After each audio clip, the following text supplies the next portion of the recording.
In my line of work, I deal with a lot of people in the fitness industry, whether it be personal trainers, supplement companies, or other fitness brands. When a new client comes in, one of the first things I do is I audit their social media. And one of the things that constantly comes up is usually a very, very weak YouTube channel. What we're going to touch on today are 5 mistakes that you're probably making right now that you can address and have your channel start growing instantly. And it starts right now.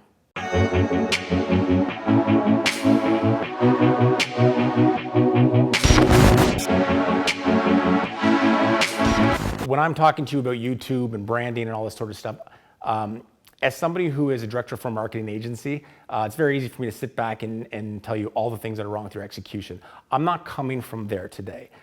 When I got started with my career, I instantly started working within the fitness industry, and I shot a video. My first video was shot on Sony standard definition camera.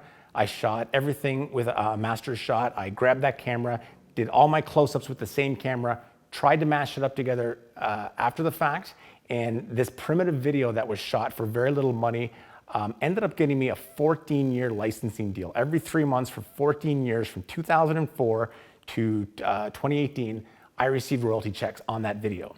Second video I did, spent a lot of money, and it was a bomb.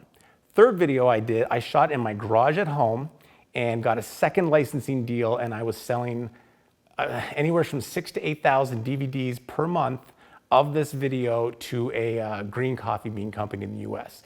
So you can make money doing this with very primitive equipment. With that said, let's get into it. First issue that always comes up with a YouTube channel is yourself. When you're getting into this, whether you already have a channel that you're working on and it just doesn't seem to be growing, or whether you're starting from scratch, you have to start with you. So many people, they move on to YouTube with the same strategy that they use on Instagram or TikTok or Facebook or what have you. Instagram gives you the ability to put a huge coat of polish on yourself. You hear people say all the time that, Facebook and Instagram is everybody's highlight reel. They post all the good stuff and they hide the bad. If you're on Instagram and you have 100,000 followers and 80% of the followers are males because you're a female and you tend to post a lot of provocative pictures. You go onto YouTube and start posting videos where you're zooming in on your rear end and not showing people proper form and giving highlight reels. It's a complete disconnect, because on YouTube, my presumption would be if you're shooting a workout video, you're targeting a female audience, or you're targeting males and females, and you don't want to alienate half your audience by trying to use sexuality as clickbait. A great analogy I use when it comes for this is asking people, do you have a community right now, or do you have a fan page? Using Instagram as an example. A great test to do to figure that out is, if a lot of your posts have I and me and people always ask me and this is what I do, then you pretty much have a fan page, in my opinion, because you're making it about yourself. You're not putting information out there without piggybacking on top of it to get the attention on yourself. And that's something that just will not work on YouTube. And there's a few reasons for that. Number one, nobody's looking for you. Nobody is going on YouTube and looking for Jane somebody. That they're looking for a specific subject matter. And you have to present that subject matter completely unbiasedly, and you have to take yourself out of the equation. They will connect that subject matter to you because you're the person in the video. But particularly at first, you need to focus on the content and less on yourself. Something a lot of people who jump over from Instagram and start YouTube pages have a hard time giving up. Second problem we tend to run into is the actual video production itself. And when I get into that, I'm not talking about you need multi-$1,000 cameras and lighting equipment and all those things. That's not always necessary. You can shoot a fitness video with your phone, with a GoPro. It doesn't really matter. What matters is a nice clear picture. What matters is making sure your lens is clean. Audio, very important. If you're using your phone, there are external microphones you can get, and wireless microphones that can connect to your phone to make sure people hear you nice and clearly if you're speaking on camera. Mounting your camera properly, making sure it's at a good angle and you're centered, it's not leaning against a wall looking up at you. Because there's a lot of competition out there. There are a lot of videos that are very highly produced. So it would not hurt to invest in a few minor things that maybe they're just like accessories for your phone, accessories for a camera you might have, but making sure you have enough equipment to put together something that's moderately professional, because this is a representation of your brand and you want it to look good. You want people to be able to hear you. You don't want people tuning out for those reasons. Another question and debate that comes up often is, should I shoot long videos or short videos? I'm gonna shoot a 2-minute workout video and then they can just do the rest on their own because people only have a 2-minute attention span. And I've heard these arguments countless times. I don't believe in them. Your video can be 3 hours long. If it's interesting, people will watch it. I think a great combination of long and short form content is good. I think one of my most successful videos is probably the last video that I would have picked that would have been successful. It was a video on how to do, of all things, a trap bar deadlift. And I think last I checked, it has about 600,000 views on YouTube. It's on page 1 on Google. This video basically took off. And I think the reason is because it's niche and because it's something people were interested about. I also do a lot of full-length videos. They go as high as 45 minutes in length.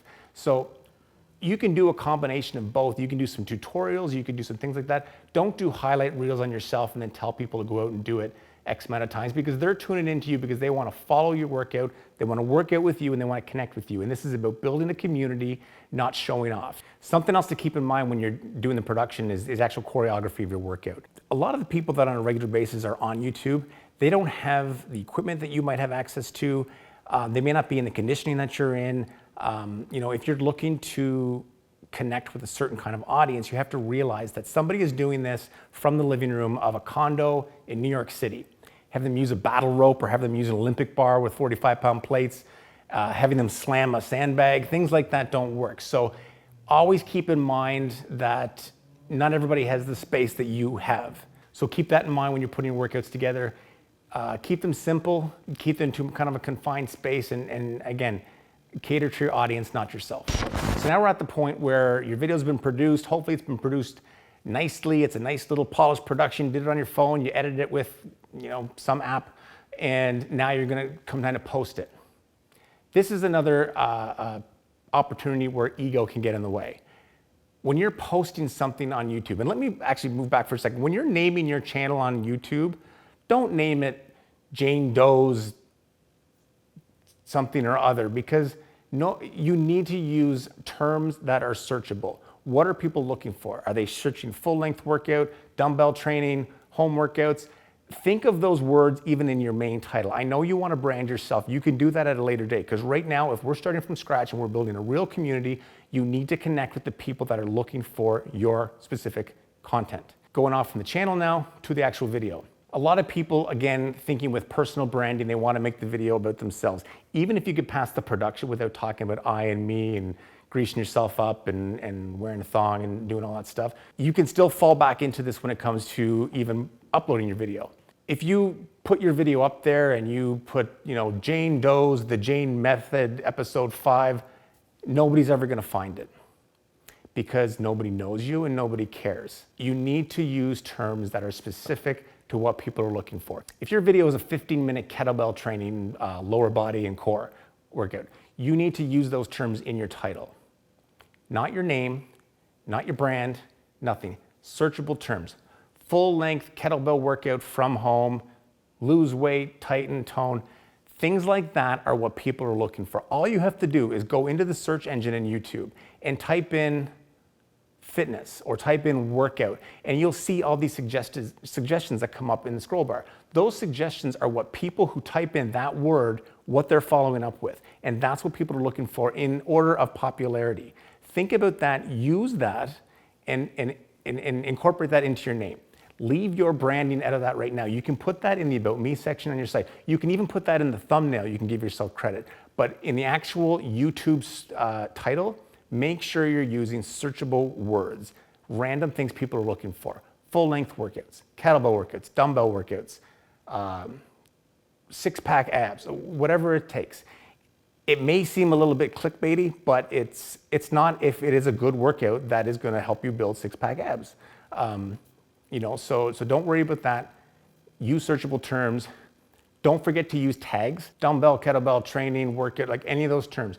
I don't know, there's people that debate the tags don't really help that much anymore, but it's worth trying and it's worth having filled out. I believe you can actually fill it out and have them so they actually go on every upload automatically. You don't have to do it every time. So now your video is produced, it's uploaded, it's there. What's the first thing you do? You go to Instagram and you tell all your friends, go check out my video, link in bio. This drives me up the wall, and I'm going to explain to you why, because you are killing your channel in the process. Now, first off, if you're starting from scratch, it is important to get those early views, to get those early subscribers, and most definitely, hopefully, your friends will assist you with that by supporting you. It is important. Once you get rolling, however, your channel will not succeed unless you build a community on YouTube. If you're at a club that plays house music and you're having a great time and it's packed and it's so much fun, you're not going to leave that club and say, oh, I'm going to go across the street to the country western bar and tell everybody they should come over here. That is the equivalent of when you upload a video onto YouTube, which is a platform that has 2 billion users on a monthly basis, and then you go to Instagram and then you're trying to pull them over to YouTube. There are people on YouTube who are looking for your content. That's where your focus needs to be. A big misconception, which a lot of people have, is that the success of your video is dependent on views. That is actually not true. Your video will rise to the surface on YouTube based on watch time. So if you have a lot of trainers and people like that that are on your Instagram page and you tell them, hey, go look at my video on YouTube, and they're on their phone, and they're on a subway, and they click through it, and they go over to see what you're up to today, and they watch 3 minutes of your video and then they shut it off because they don't want to use up any more data, then that hurts you, because what YouTube sees is somebody clicked on your video, watched it for 3 seconds, and they turned it off. So what does that tell them? It tells them your video sucks. You need people to actually be doing your workouts. When YouTube sees somebody who's watching 10 minutes of your video, 12 minutes, all of your video, and then they're actually staying and they're going to watch one of your other videos, or you're keeping them on that platform, and they will reward you for that. So having people jump over from other sites is not always a great thing. They need to be people that are not supporting you, that are actually interested in your content and doing your workouts or watching the entire thing. So keep that in mind. And once you get to that level where you've got, a few subscribers and a few videos up, I would very much slow down on the cross promotion with other social platforms. Personal opinion, but it's up to you. Lastly, inconsistency. So many people get excited about YouTube. It's happening right now. We're in the middle of a pandemic. There is so much traffic on YouTube, it's unbelievable. I've never seen more growth on my channel Trainer Hub than I have in the last 3 months. It's probably equated what I've done in the last 3 years. There's a ton of people that are stuck at home, the gyms are closed, they're looking for content. So most definitely, if you are thinking about starting a YouTube channel, do it now. Do it now and capitalize on that traffic. You might get some spillover, even if you're not ready for it. You might pick up some spillover and have a few extra subscribers that you can work with as you start to build your channel. With that said, inconsistency. You're excited, you want to get started, you're starting to do this, and every day for 10 days or 3 weeks, you're posting videos, and you're posting. What happens is you start rushing, your work becomes sloppy, and then combination of various mistakes, you're not getting the reward in terms of attention, likes, watch time that you had hoped for, and then you stop. You need to go into this with a long-term plan. Posting weekly or bi-weekly or even once a month, like certainly starting out, get some videos up there, get some good stuff up there. Then you can start to slow it down. You can start to schedule posts. Weekly is great. Bi-weekly is doable. Monthly, you're starting to lose people, because a lot of people will go to your channel and they will check out your channel, even if they're not interested in the videos you've done so far. If they see you posting consistently and they see that you're a good trainer, they may subscribe to that channel just to see what you're coming up with, since you are posting relatively regularly. If they go to your channel and they see that you haven't posted in 6 months or a year, they are most definitely not going to subscribe. It's important to be consistent and to get videos up regularly. And even if you're not getting the payoff right away, keep going, keep the consistency, and it will come. The bottom line is that once you start to understand YouTube, it can become a vibrant growth platform that you can monetize and do very well with. So that's 5 things that you can implement today to hopefully help with the growing pains of your channel. If you have questions, feel free to reach out, leave a comment below. I'll be sure to get back to you. Going into future videos, we're gonna get into much more detail about each one of those 5 things. We're gonna go detailed in how you can produce a video on the cheap, how you can get it edited, music licensing, understand your analytics, and pulling in sponsors. And there's a lot that you can do, and we're gonna talk and how to really build this into a business for you. So thank you for watching this video, and I look forward to talking to you again soon. Take care.